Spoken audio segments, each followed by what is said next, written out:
আমার নাম মোহাম্মদ নুর ইসলাম, আমি ফেলানির বাবা।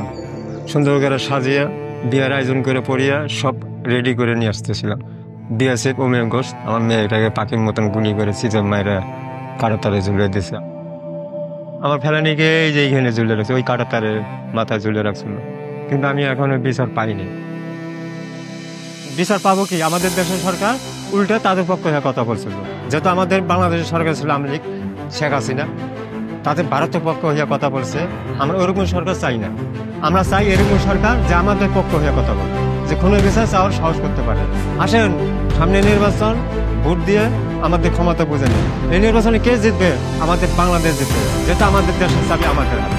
দেশের চাবি আমাদের হাতে। দেশের চাবি আমাদের হাতে। দেশের চাবি আমাদের হাতে। দেশের চাবি আমাদের হাতে। দেশের চাবি আমাদের হাতে।